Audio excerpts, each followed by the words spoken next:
de oro tu vida, el que te corona de favores y misericordias, el que sacia de bien tu boca, de modo que te rejuvenezcas como el águila.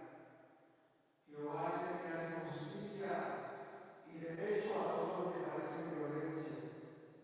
Su camino notificó a Moisés, y a los hijos de Israel sus obras. Misericordioso y clemente es Jehová, lento para la ira y grande en misericordia. Ni para siempre guardará el ojo. No hay conforme a nuestras iniquidades, nos ha pagado conforme a nuestros pecados. Porque como la altura de los cielos que es sobre la tierra, engrandeció su misericordia sobre los que le temen. Cuando está lejos el oriente del occidente,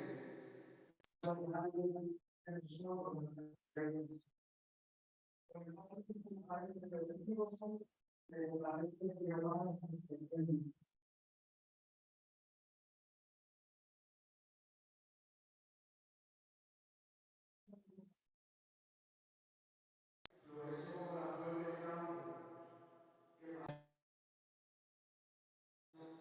y su lugar la conocerá más.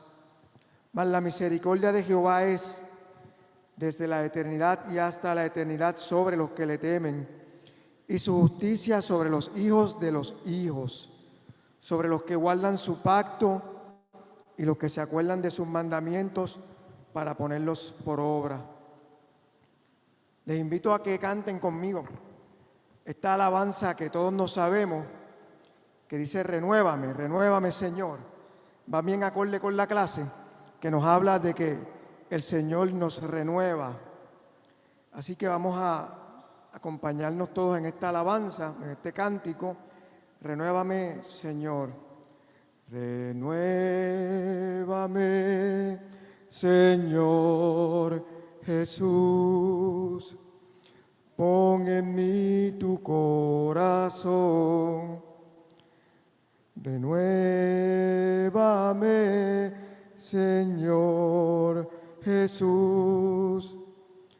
Ya no quiero ser igual, porque todo lo que hay dentro de mí necesita ser cambiado, Señor, porque todo lo que hay dentro de mi corazón necesita más de ti. Renuévame, Señor Jesús. Ya no quiero ser igual. Renuévame, Señor Jesús. Pon en mí tu corazón, porque todo lo que hay dentro de mí necesita ser cambiado, Señor, porque todo lo que hay dentro de mi corazón necesita más de ti. Gracias te damos, Dios. Alabanzas y gloria a tu nombre, porque tú mereces toda gloria y toda honra, buen Dios. Gracias te damos, Señor, por esta hermosa mañana, Dios, que nos regalas. Gracias, Señor, porque al abrir nuestros ojos miramos ese sol hermoso y vemos, Señor, toda la creación que alaba tu nombre, Señor. Toda esta creación que reconoce tu presencia, Señor, en medio de ella, y nosotros respondiendo a este inmenso amor tuyo también te reconocemos, Dios. Oh Padre Santo y Señor bueno, gracias te damos por traernos hasta aquí, Señor. Gracias, Dios, porque has preparado todas las condiciones necesarias para que podamos aprender de tu palabra, Señor. Bendice, oh buen Dios, todo lo que vamos a hacer.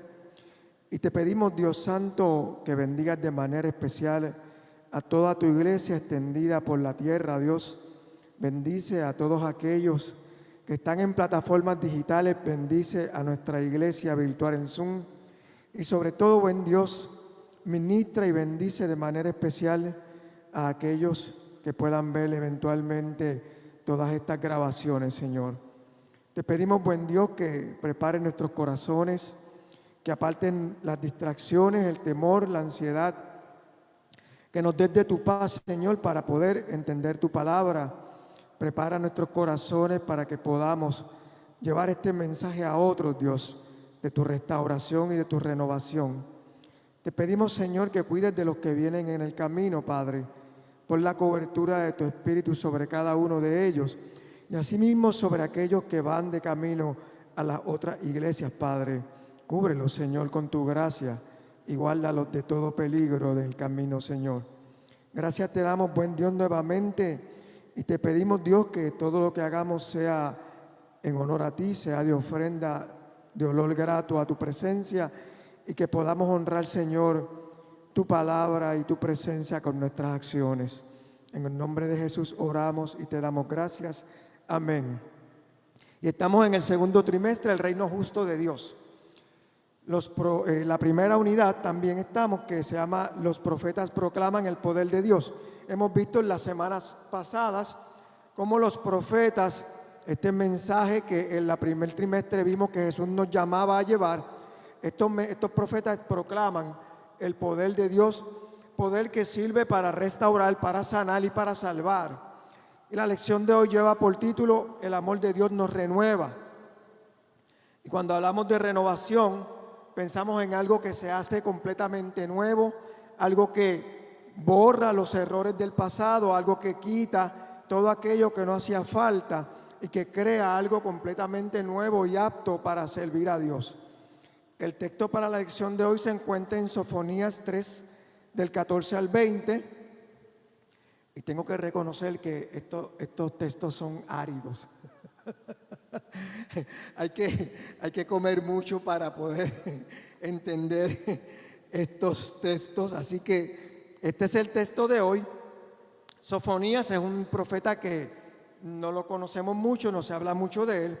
Es el noveno de los profetas menores. Es de la tribu de Simeón y profetizó para el año 630 al 625 a.C. Su mensaje profético se sitúa durante el reinado del rey Josías, que estableció una gran reforma religiosa y social. Los juicios que establece el profeta Sofonías se refieren a un momento en que la sociedad estaba impregnada de un profundo y arraigado paganismo. Es interesante, pero cuando miramos el tiempo de Sofonías y vamos viendo los 3 capítulos que componen el libro de Sofonías, vemos que hay un mensaje de juicio, un mensaje de castigo, y podría parecer que el mensaje es solamente o exclusivamente para los pueblos que estaban oprimiendo al pueblo de Israel, pero cuando miramos en el contexto, también hay un mensaje para el pueblo de Israel por su marcado paganismo. Así que vemos que esta sociedad cargada de paganismo es el tema central de la predicación de Sofonías. Y él trae un mensaje del día del Señor, el día que hemos hablado en otras ocasiones. Es un mensaje apocalíptico, un mensaje que nos trae lo que será el famoso día del Señor, pero a la vez está cargado de promesas de purificación de la tierra, de los altaneros, de los soberbios y de los orgullosos. De ese mensaje nace el texto áureo que ven en pantalla, que coincido con el cronista. Sí, ese es el texto áureo. Habla de restauración. Jehová está en medio de ti, Él es poderoso y te salvará. Se gozará por ti con alegría, callará de amor, se regocijará por ti con cánticos. Me encanta el texto áureo y vamos a verlo más adelante. Así que este texto áureo no solamente refleja un mensaje de esperanza, sino que también refleja el profundo amor que Dios siente por aquellos que lo buscan, los que son fieles y le aman. Nos recuerda el texto de Romanos de la predicación de la semana pasada, en que se conversó en el desmenuzando. Dios está en medio de aquellos que le aman y que le buscan. De hecho, mi concepto del infierno es la separación de Dios. Si tú no quisiste estar con Dios en este momento de tu vida, no esperes que Dios en el último momento te invite a estar en su presencia. Santo que no me quiere, decía mamá, con no rezarle basta, ¿verdad? Así que vamos a los objetivos de esta lección, que son los siguientes: las consecuencias de las acciones que se manifiestan a través de las generaciones. Si pueden mostrarnos los objetivos, si no están en el libro del discípulo, lo pueden ver allí. Distinguir las consecuencias de las acciones que se manifiestan a través de las generaciones, sus efectos y defectos.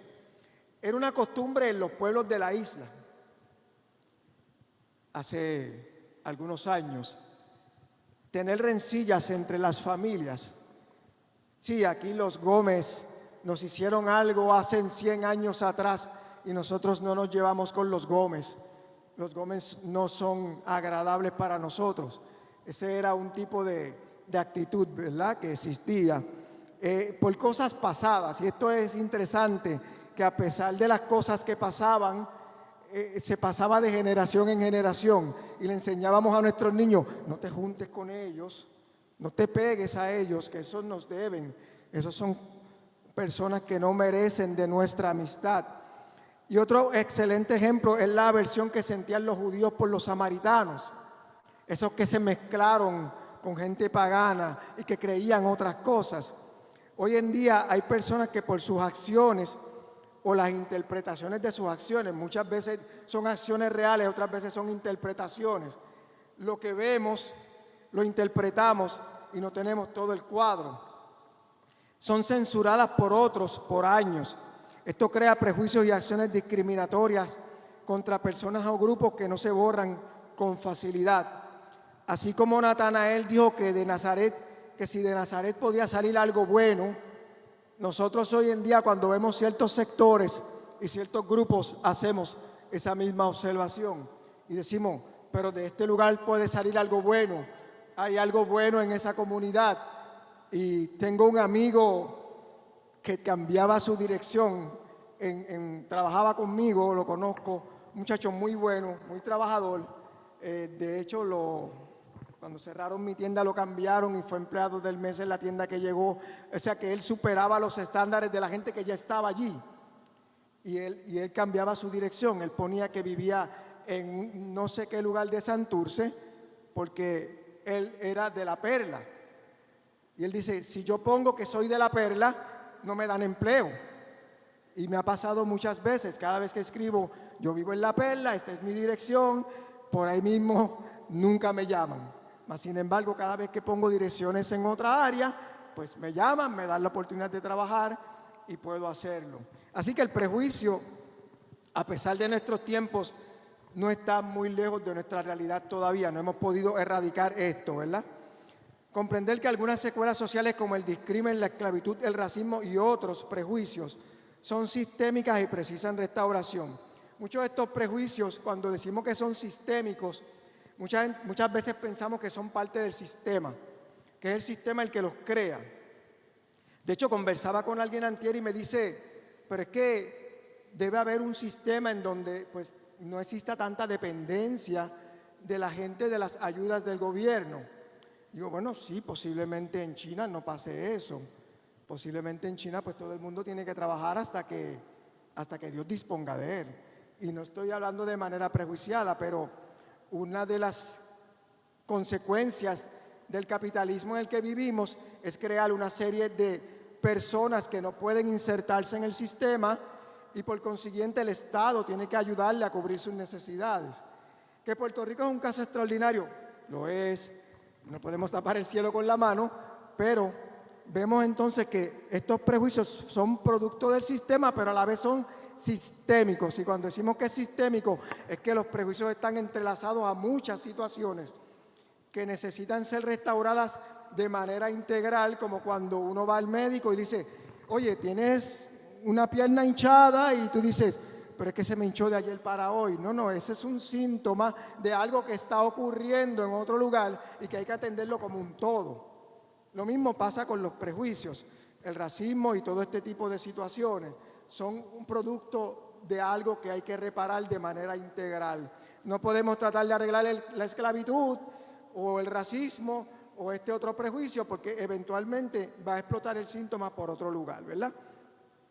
Así que un ejemplo de esto es que, a pesar de todo lo que la sociedad norteamericana ha tratado de luchar con el prejuicio, de hecho, el día 19 de junio era el día de Juneteenth, lo sabían, ¿verdad?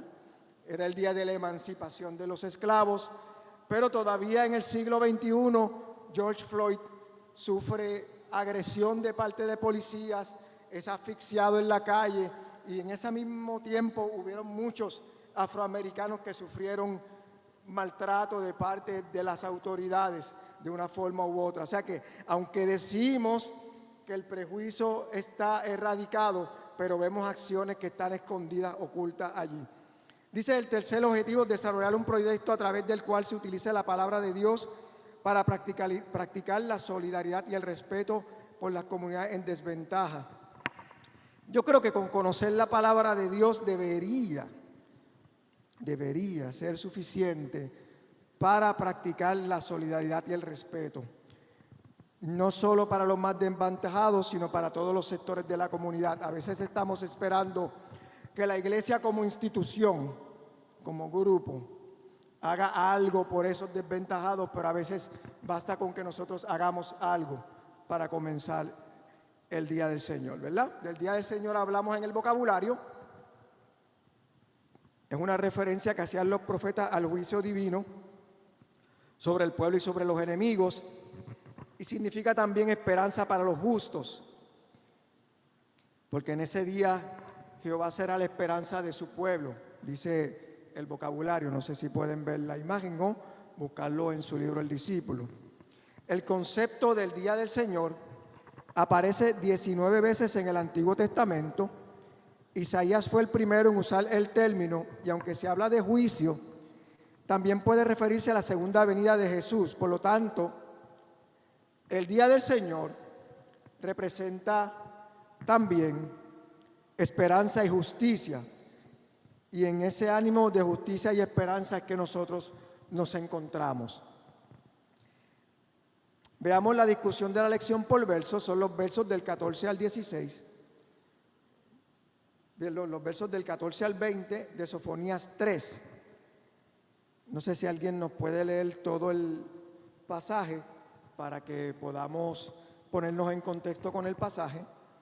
Sofonías 3, los versos del 14 al 20. Sofonías 3, 14 al 20. Alguien que pueda leerlo.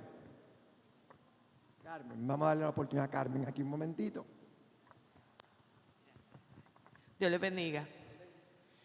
Canta, hija de Sión, da voces de júbilo, Israel. Gózate y regocíjate de todo corazón, hija de Jerusalén. Jehová ha retirado su juicio contra ti, ha echado fuera a tus enemigos. Jehová es rey de Israel en medio de ti. No temerá ya ningún mal. En aquel tiempo se dirá a Jerusalén: no temas, Sión, que no se debilite en tus manos. Jehová está en medio de ti.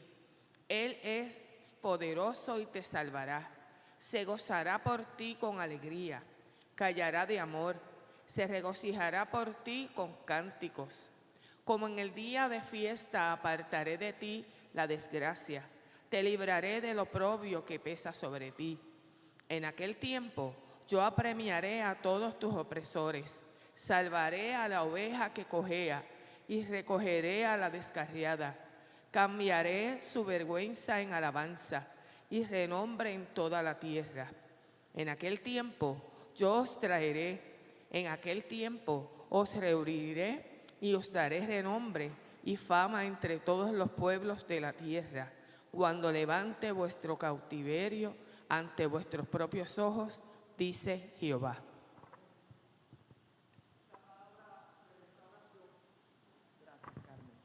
Esa palabra de restauración, acabamos de leer en Sofonías, y si pudiéramos leer todo el libro de Sofonías, podríamos ver que durante todo el tiempo, los 2 capítulos y medio anteriores, Sofonías está hablando de castigo y juicio, pero en estos versos, estos 6 versos finales, lo que habla es de esperanza. Y me encantan esos versos primero que nos dice: canta, da voces de alegría, alégrate Jerusalén de todo corazón. Hay un canto de alegría y el profeta usa 3 formas diferentes para nombrar al pueblo. Los versos están en pantalla para el que no tenga el libro y me gusta como él lo hace. Mire, dice, primero que nada le llama: alégrate, hija de Sión, hija de Sión, lo primero que dice. Después dice: da voces de júbilo Israel, o da voces de alegría pueblo de Israel. Alégrate Jerusalén, alégrate de todo corazón. Y el primero que usa es Sión. ¿Qué es Sión? Alguien que sepa. Estos expertos en Biblia. Sión, ¿a qué se refiere cuando habla de Sión? ¿Perdón? Sión era uno de los nombres con el que se conocía la ciudad de David, que por extensión es Jerusalén y por extensión es Israel, porque hay veces que la Biblia utiliza todos los términos para referirse a la tierra de Israel. Pero mira qué interesante, Sión era el monte que David le conquistó a los jebuseos, creo que fue. Y lo interesante es que Sión tiene el significado de unidad, paz y libertad. El que él haya conquistado ese territorio implicaba unidad, paz y libertad. Y simboliza, siempre que hablamos en la Biblia de Sión, hablamos de esta presencia misma de Dios. Presencia misma de Dios. O sea que vemos que es la ciudad espiritual. Cuando decimos canta, hija de Sión, es la ciudad espiritual. Simboliza esa presencia misma de Dios en medio del pueblo. Después le dice Israel, y el origen del nombre es el que lucha con Dios. Ustedes lo saben que ese fue el nombre que Jehová Dios renombra a Jacob, porque Jacob era engañador, era tramposo, y le puso el nombre el que lucha con Dios. O también puede ser Dios contesta. Es como si el pueblo que llevara ese nombre era un pueblo que le gustaba contender con Dios. Era un pueblo que se pasaba peleando con Dios, desobedeciendo a Dios. Pero descubre que ya no tiene que pelear más. Se acabó la contienda, ya se acabó la pelea. Todavía la semana pasada estábamos viendo en el libro de Romanos cuando Pablo decía, y nosotros cuando no podíamos salvarnos porque éramos enemigos de Dios. Éramos enemigos de Dios. Jesús vino a liberarnos. Mira, ya no tiene que pelear más. Es como si le hubiera contestado sus lamentos y sus clamores.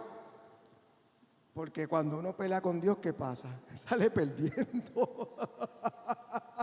Sale perdiendo. Siempre pierde. Cuando uno se pone a pelear con Dios, siempre pierde. Y me gusta mucho la imagen de Pablo. Uno lo que hace es dar coces contra el aguijón. Te estás hiriendo tú mismo. Y por último dice Jerusalén. Jerusalén es el tercer cántico. Jerusalén es la ciudad de paz o la herencia de paz. Es la ciudad de Dios escatológica.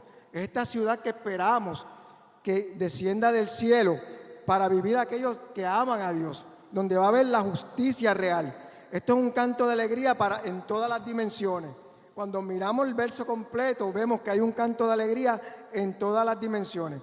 Hay un cántico en el ámbito espiritual, hay un cántico en la actitud de contienda a paz, y hay una esperanza de un lugar físico, una Jerusalén restaurada. Y dice, alégrate de todo corazón. Mírelo allí, alégrate de todo corazón. Porque vamos a ver los versos siguientes. Alégrate de todo corazón. ¿Por qué toda esta alegría? ¿Por qué tanto júbilo, tanta felicidad? Lo dicen los versos siguientes. Ahí están. El Señor ha retirado la sentencia contra ti, ha rechazado a tus enemigos. El Señor, el Rey de Israel, está en medio de ti y ya no tendrás que temer mal alguno. Esas son las razones por las que canta, ¿verdad? Y hay algo interesante en todo esto. Mire, ha retirado la sentencia. Vamos a hablar de lo trending de la semana, lo que está en moda en Puerto Rico. Ha retirado la sentencia de ti. Y el caso más trending esta semana es el caso de el diamante, el púgil, ¿verdad? El señor Verdejo. Dice que es un excelente ejemplo para nosotras y nosotros esta mañana. Imagínese usted que mañana le digan a este muchacho, el Ministerio Público o la Fiscalía, no hay cargos en tu contra, aquí no ha pasado nada, puedes irte para tu casa. Cantará, Verdejo, cantará, dará voces de júbilo, cantará, ¿verdad? Posiblemente cante, ¿verdad? Va a cantar, no, cantaría, se alegraría, sería reivindicado. Y a veces cuando nosotros miramos estos casos que son trending, ¿verdad? Uno tiene ya sus propias conclusiones. Pero nosotros no éramos unos santitos cuando Dios nos perdona. Nosotros también habíamos sido desobedientes. Nosotros también habíamos sido adúlteros. Nosotros también habíamos sido fornicarios. Nosotros también, es que lo olvidamos, pero cuando miramos la crucifixión, lo que está diciendo Jesús es, tú robas, mientes, no respetas al hermano, yo lo clavo todo en la cruz y te libero de tu culpa. Canta, esa es la primera, ¿verdad? Esa es la primera. He rechazado a tus enemigos, he echado fuera a tus enemigos. ¿Y cómo nos sentimos cuando sabemos que nuestros enemigos, cómo nos sentimos cuando sabemos que nuestros enemigos, potenciales, reales o imaginarios? Conozco a alguien que tiene enemigos imaginarios. ¿Está bien? Cuando los niños son pequeños tienen amigos imaginarios, ¿por qué no tener enemigos imaginarios? Dado la situación en que se vive en el país, conozco a alguien que llega a su casa, la familia abre el portón, todos están mirando que no venga nadie, entran en el auto y cierran rápidamente el portón y tienen cámaras de seguridad afuera y entonces pensamos, hay enemigos imaginarios, los enemigos que nuestro corazón o nuestra mente nos hace pensar que existen. Entonces, pero están los enemigos reales. ¿Y cómo nos sentimos cuando hay enemigos? ¿Cómo nos sentimos cuando hay enemigos? ¿Cómo nos sentimos? Intimidados. Todo el tiempo estamos asustados. Todo el tiempo estamos pendientes. Todo el tiempo estamos mirando. Pero imagínese usted que el Señor te dice, he rechazado a tus enemigos. Los he eliminado por completo. Eso da un nivel de paz, un nivel de tranquilidad, un nivel de sosiego, que lo que hace es que te invita a cantar, ¿verdad? Por último nos dice que el Señor está en medio de ti. Lo vemos allí. Lo vimos en la predicación de la semana pasada y lo vemos hoy nuevamente. Y la pregunta es, si el Señor está en medio de ti y de tu casa, ¿qué sucede? Llega la paz. Hay seguridad. Estamos tranquilos. Estamos relajados. Cada quien tiene su catálogo de lo que es mal alguno. Ya no tendrás que temer mal alguno, porque Jehová está en medio de tu casa. Todos tenemos nuestro catálogo de cuál es mi mal, cuál es el mal que me aqueja. Así que el texto nos dice que el Señor está en medio de ti y ya no tienes que temer mal alguno, y esa es una promesa, es una promesa. Si Dios está en medio de ti, ya no tienes que temer mal alguno. Ahora bien, el verso 16 nos invita a la respuesta a la promesa. ¿Por qué? Porque yo te puedo decir a ti, si el Señor está en tu casa, no temerás mal alguno. Y tú me puedes decir, pero tengo miedo igual. Estoy asustado igual. Pero si Dios está en medio de ti. Así que el verso 16 nos dice, en aquel tiempo se dirá a Jerusalén, no tengas miedo, Sión, ni dejes que tus manos se queden sin fuerzas. No tengas miedo, Sión. Esa es la respuesta a la promesa del verso 15. Yo te puedo decir, el libro, la Biblia está llena de promesas, de restauración, de sanidad, de perdón, muchísimas promesas. Pero si tú no las haces tuyas, ¿para qué están allí? Para ti son palabras. Así que el verso 16 nos invita a que no tengas miedo, porque yo estoy contigo, yo estoy en medio de tu casa. Y mira lo interesante, me gusta mucho esta frase que dice que no se debiliten tus manos. Podemos tener nuestras manos en actitud de temor, o podemos tener nuestras manos en actitud de valor, en actitud de trabajo. Y mire que es interesante, podemos estar sumisos, inactivos, débiles, o podemos tener unas manos disponibles, hábiles, activas y dispuestas para construir. Créame, nada desanima más al que está prendido y quiere trabajar que tener uno al lado que esté achongado. Miren, nada desanima más que eso. Y tú le dices, sí, se puede, vamos. Y él, no se puede, no lo podemos hacer. No hay nada que desanime más que eso. Así que, porque uno trabaja 3 veces, hace el trabajo de animar al que está al lado de uno, y al final, si no lo logra animar, tiene que hacer el de él y el suyo. Es difícil, pero por eso te dice, no hay nada peor que tener al lado uno que te dice, eso no se puede, eso está difícil, eso está duro. Pero él no está diciendo, no tengas miedo, Sión, que no se debiliten tus manos, porque yo estoy en medio de ti. Me encanta ese versículo. Yo estoy en medio de ti. Vemos los versículos del 17 al 20 y empezamos en el 17. El Señor, tu Dios, está en medio de ti. Él es poderoso y te salvará. El Señor estará contento de ti. Con su amor te dará nueva vida. En su alegría cantará.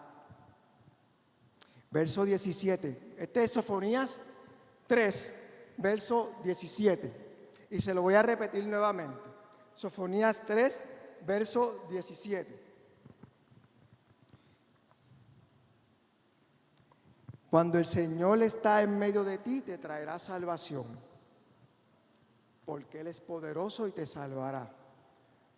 Pero lo más interesante,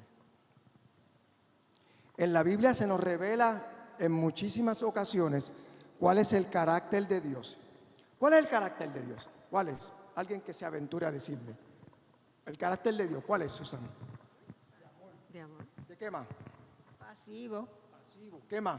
Justicia, ¿verdad? Ese es el amor, ese es el carácter de Dios. Pero jamás en otro verso hemos visto que diga que Dios canta por su creación. Vemos que cuando hizo el Génesis, pasados los días, vio que era bueno. Eso es como cuando tú haces algo y tú dices, qué bien me quedó. Me quedó espectacular, está lindo, está chuchi, me gusta cómo quedó. Pero cuando llega a Génesis 6, dice que en los días de Noé, la humanidad se había corrompido tanto que Dios se sintió arrepentido en su corazón. Se sintió arrepentido tanto que le dolió el corazón. Así es como lo dice el texto. El Señor se sintió tan arrepentido que le dolió el corazón. 5 capítulos atrás, hizo la creación y vio que era bueno. Lo que hice es genial. En el capítulo 2 de Génesis se perdieron rapidito. Y en el capítulo 6 ya le está pensando cómo eliminarlos, porque no dan el estándar. Pero en este verso 17 lo dice de esta manera en la Nueva Traducción Viviente. Este es el texto áureo, este me gusta. Lo dice de la siguiente manera: se deleitará, en Nueva Traducción Viviente lo dice de la siguiente forma: se deleitará en ti con alegría, con su amor calmará todos tus temores. Y me gusta esa imagen, es como cuando un niño pequeño llega corriendo a los brazos de su papá y él con su amor calma sus temores. Se gozará por ti con cantos de alegría. Se gozará por ti con cantos de alegría. Y es esa imagen de una madre que recibe a un niño que está llorando, que está temeroso y comienza a cantarle para que se tranquilice. Es una imagen hermosa. En la Nueva Traducción, en la traducción lenguaje actual, lo dice de una forma aún más tierna. Aunque no necesita de palabras para demostrarte que te ama, con cantos de alegría te expresará la felicidad que le haces sentir. Eso es hermoso. La felicidad que le haces sentir. El verso 18, antes del 18, es difícil amar a la gente, créanme. Hay gente que son fáciles para amar. Esos son la gente cariñosa, esos son el que no habla de nadie, el que tú dices, ¿qué vamos a hacer? No, lo que tú quieras, estamos chéveres, lo hacemos. Y que cuando lo hacemos nos dice después, yo no quería hacer eso. Ay, Dios mío, ya metió la pata este. Sí, porque hay gente y hay gente, ¿verdad? Y hay veces que uno dice, no, lo que tú quieras está bien, no pasa nada, todo chévere. Y cuando empiezan a salir malas cosas, ay, por tu culpa es que estamos aquí donde estamos. Pero si tú dijiste que tú hacías lo que yo quería, no es que pasó ahora. Así que vemos que hay gente que son fáciles de amar. Y hay gente que son light, o sea, medio. Esos son los que uno ama a veces con las muelitas de atrás. Pero hay gente que uno no encuentra por dónde cogerlo. Pero lo curioso es que Dios nos ama a todos. A todos. Yo no he visto que Él diga, yo voy a tirar el sol esta mañana para los que me aman. Y un rayito de sol en casa de Susan, un rayito de sol en casa de Judy, un rayito de sol en casa de Adriana. Y todos los demás en oscuridad. No, yo no he visto eso. Nadie lo ha visto. Así que vemos que hace 2 capítulos y medio en Sofonías, Dios quería matar la humanidad. Vemos en Génesis que destruyó todo lo que estaba vivo, pero después le dice a Noé cuando llega a tierra, mira, esta es mi promesa de que no los voy a destruir más por agua. No, está bueno, es que me pasé, yo estaba caliente. Así que el verso 18 nos habla que nos librará de la vergüenza que pesaba sobre ellos. Verso 18. Como en día de fiesta, dice el Señor, yo te libraré entonces del mal que te amenace, de la vergüenza que pese sobre ti. Y yo les pregunto en esta mañana, ¿qué es la vergüenza? ¿Alguien me puede decir en sus propias palabras o con un ejemplo qué es la vergüenza? ¿Qué es la vergüenza? Yo tengo la definición de la Real Academia Española. Pero yo quiero escuchar la suya. ¿Qué es la vergüenza? ¿Qué es la vergüenza? ¿Qué es la vergüenza? La vergüenza, alguien que se aventure. Miren, también tenemos un micrófono ahí en el medio porque si alguien quiere llegarse hasta allí libremente lo puede hacer. La vergüenza, ¿qué es, Susan? Ajá, tengo aquí. ¿No? Está bien, vamos aquí. Pienso en dos partes, porque está la vergüenza de que tienes como un sentido de lo que es incorrecto y te avergüenza si no lo haces. Y está la vergüenza de sentirte, ¿verdad? Menos, o sea, no sé, pueden haber diferentes manifestaciones de la vergüenza, yo pienso. Por ahí va la Real Academia Española, por ahí va, por ahí va. Adelante. Tratando de contextualizarlo un poco, ¿verdad? La vergüenza, dado el caso que se está escribiendo en un momento, eso se está hablando del futuro, no ha ocurrido lo que les va a causar vergüenza al pueblo de Israel, porque lo que le viene por encima es ¿sabes? Los babilonios vienen al cautiverio, pues, es lo que les viene para encima. Y eso, pues ellos siendo el pueblo de Dios, les va a lastimar su ego y todo eso. Pero aparte de eso, quería decir que qué bonito ver que Dios tiene gente que en medio de la situación difícil, que en medio de la corrupción del mundo que hay, como lo hay hoy en día, eso no ha caducado. Vemos que hay gente que se mantienen en contacto con Dios, no importando quién es. Sofonías no era de la clase baja, pero era una persona que eso no lo hizo irse con la corriente de los políticos, de la corrupción del mundo que había en ese momento. Sin embargo, se mantuvo firme y aún eso le dio la visión para ver el futuro glorioso en medio de todas esas circunstancias y todo eso. Y las vergüenzas, pues quizás lo que están lastimando su ego, el ego de ellos como nación, de ellos como pueblo, el pueblo escogido de Dios. Ahora vienen a pisotearme, y aún en medio de todo eso que les va a ocurrir, Dios tiene una voz de esperanza para el pueblo. Muy bien, gracias.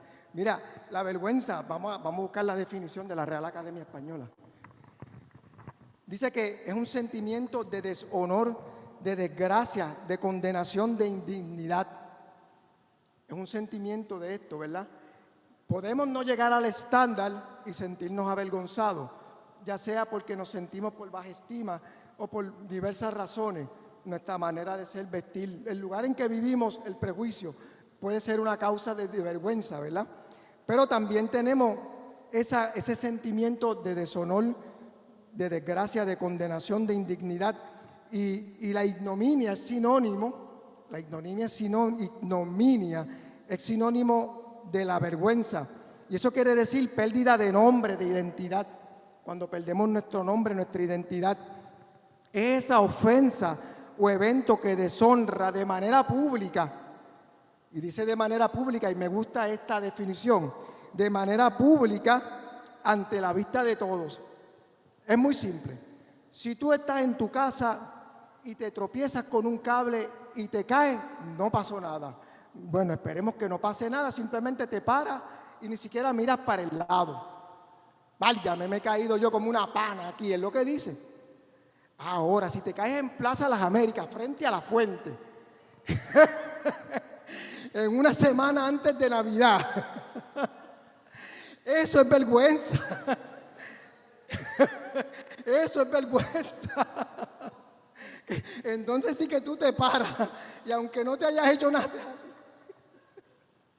eso es vergüenza, ¿verdad? Eso es vergüenza.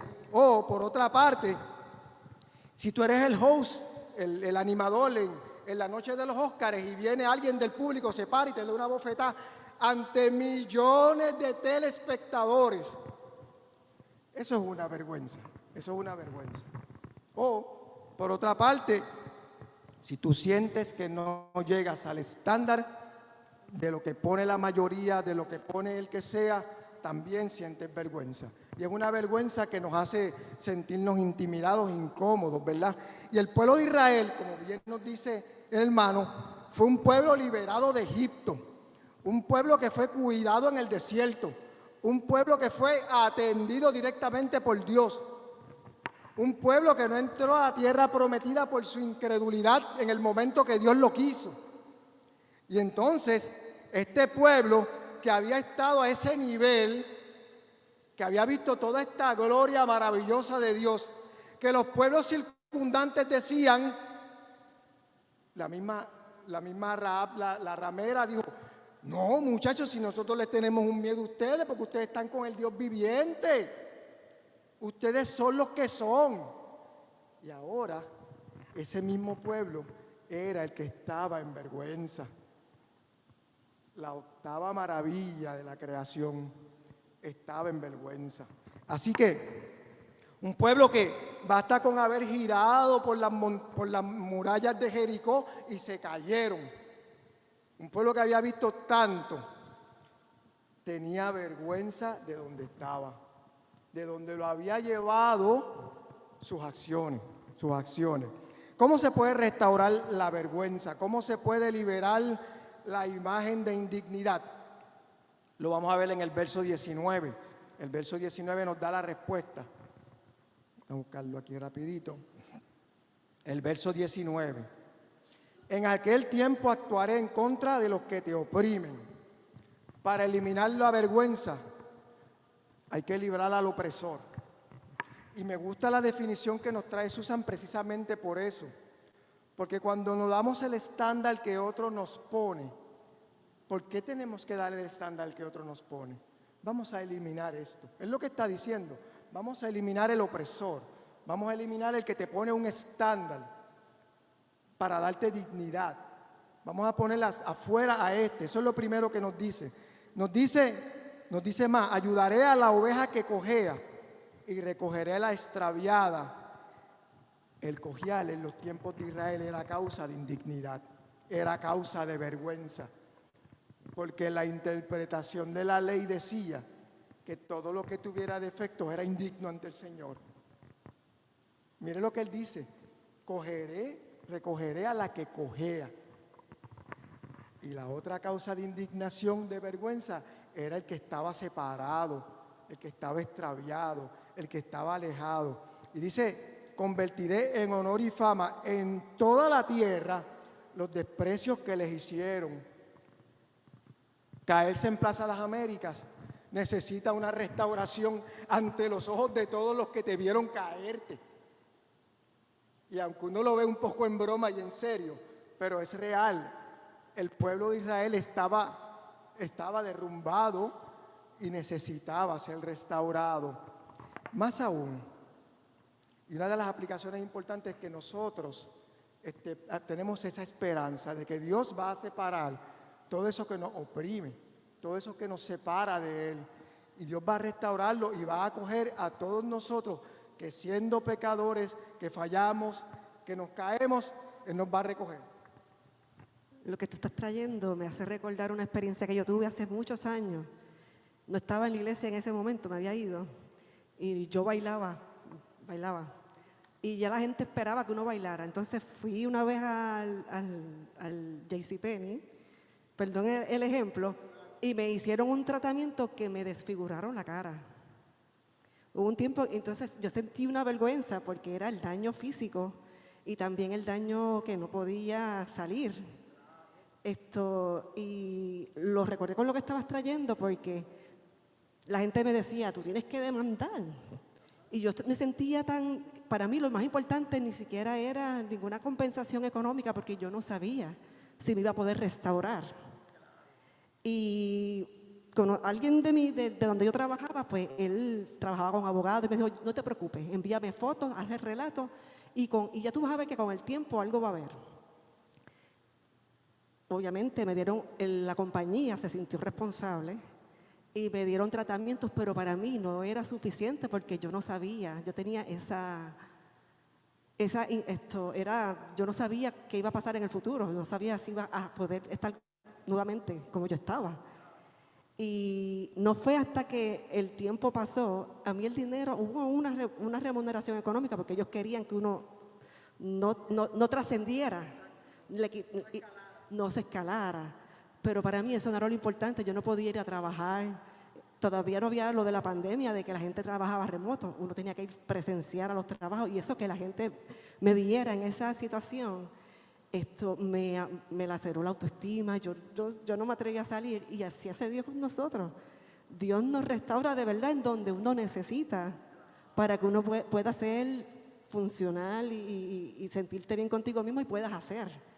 Si no, uno se encierra y es bien depresivo, destructivo también. Eso hace Dios con nosotros, que nos restaura de verdad, no en la apariencia, no en el corazón, que es en donde importa. La restauración es profunda y por eso, ver la imagen de la oveja descarriada, ver la imagen de la oveja que cojea, o sea, para el pueblo de Israel era indignidad, ser un defecto era indigno. Y eso es una restauración profunda. ¿Alguien quería compartir algo?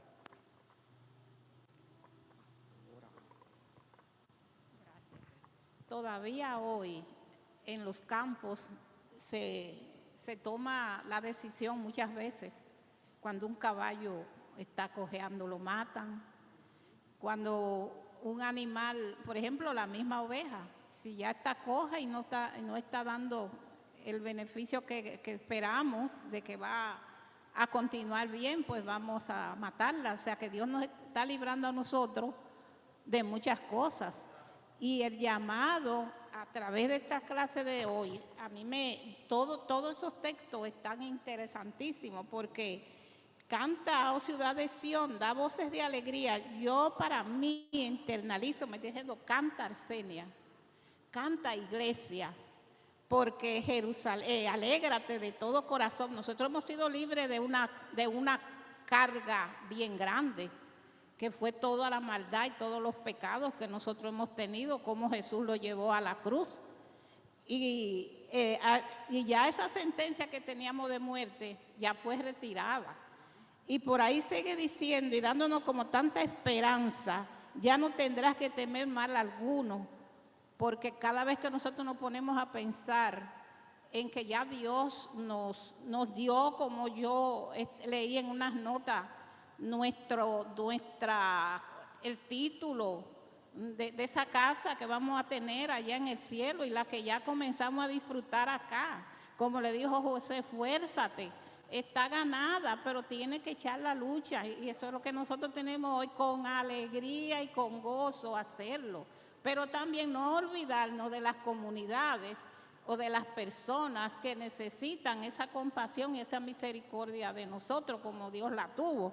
Y entonces dice que la verdad la vamos a conocer y nos hará libres. Ya nosotros la conocimos, pero se nos llama entonces a que esa palabra de Dios, que es la verdad, tiene el poder de mostrar la falta de caridad de nosotros en algún momento dado, cuando miramos las faltas y las cosas, lo que está pasando, la falta de amor, la falta de respeto a las personas, en este caso que se está hablando de cojear, pero eso abarca muchas cosas. Y como nosotros miramos para otro lado, como se ha estado hablando, entonces esa actitud de falta de caridad y la conducta que esto lleva a que nosotros, pues, digamos, yo estoy bien, pues los demás están bien, pues nos lleva a nosotros a buscar esa presencia de Dios, esa misericordia que nos ayuda a evitar la discordia y la división, porque también trae división muchas veces cuando nosotros nos creemos que estamos completamente bien y que los demás son los que están mal. Eso entonces, exactamente, entonces Dios quiere que hablemos la verdad unos a otros con actitudes amorosas y compasivas. Vamos a tratar de que el que cojea, o sea, el que no ve como Dios lo pone, que pueda usar el sistema de drive, de break, ajá. El que no tiene mano va a tocar la guitarra con los pies. El que no ve va a tocar el piano. El que no oye va a escribir música, y así sucesivamente. El propósito de que dice, alégrate Arsenia, alégrate Rey, alégrate Antonia, cada uno con nuestras situaciones que podamos tener, vamos a cantar con alegría porque Él nos ha quitado esa vergüenza. Yo me acuerdo que un día donde el pastor, a mí se me cayó la falda dirigiendo, pero Dios fue bueno conmigo porque yo me había puesto un medio fondo. Y cuando yo estoy allí frente a todo el mundo, hace la falda, fue para el piso, y yo así mismo, y se fue y me la subí. Entonces, pues, esto es lo que Dios quiere, que nosotros aprendamos, ¿verdad?, a distinguir lo que es una vergüenza que nos afrente, que Él nos la quitó. y que van a pasar muchas cosas en nuestras vidas, que nosotros vamos a seguir hacia adelante, pase lo que pase, porque estamos con Él. Yo recuerdo el incidente.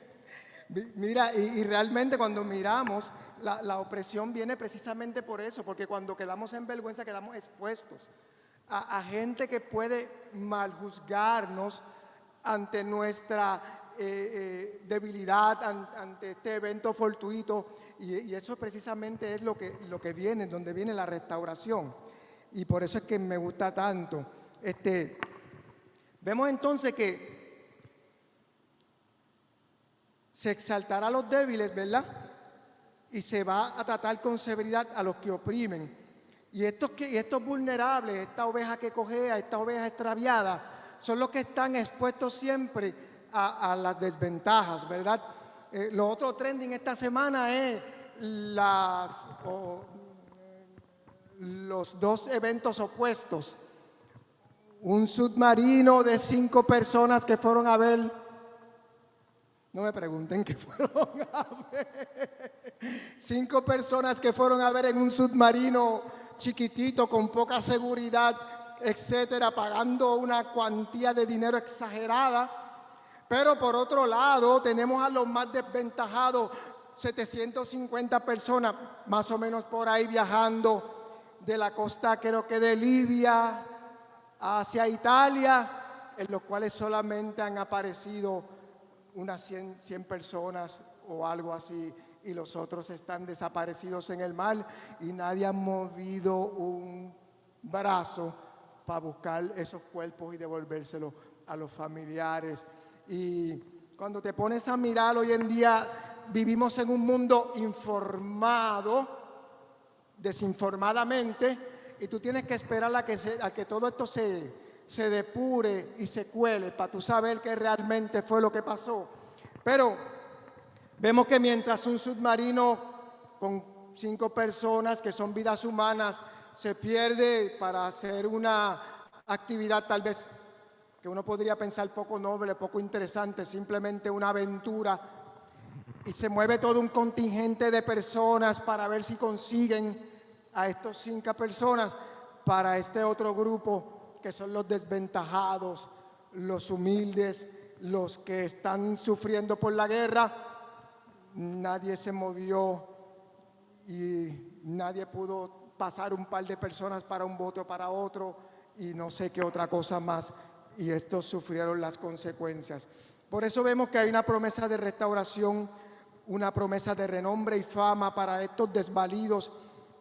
Y vemos esta imagen de los desvalidos en la oveja que cojea, en la oveja extraviada. Y vemos entonces que en nuestra versión humana, posiblemente aquellos que están en el mar de Grecia no son aptos para recibir la ayuda, y posiblemente los 5 que están en el submarino sí lo son.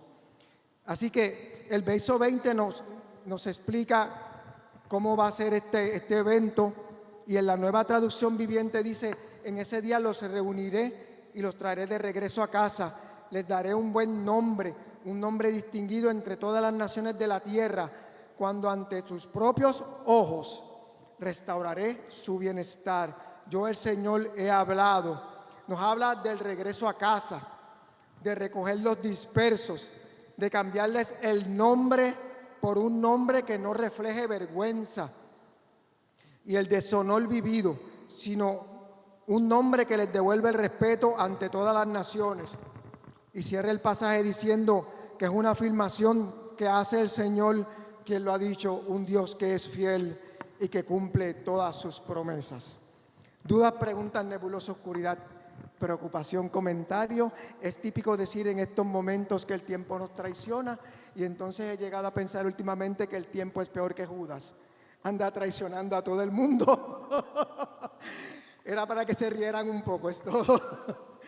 El tiempo es peor que Judas. ¿Alguien tiene alguna pregunta, comentario?